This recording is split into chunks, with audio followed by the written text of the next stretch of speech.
خلق من رزقنا والخالق يرزقني.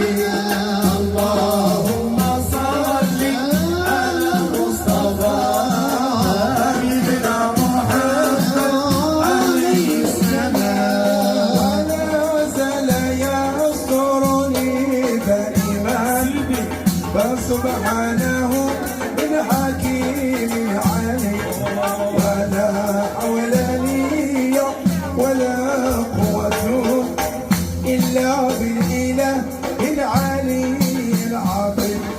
ما ازددت إلا عريان ما نعرفنا بالله. سأل الله المنان واجعل الرحمن يجري بالبال مربوط بالدار. جعل الأرض فرش ضمرت بالبدري. أنا مالي فيا أجعلي يا مني. خلق من رزقي نش والخالق يرزقني.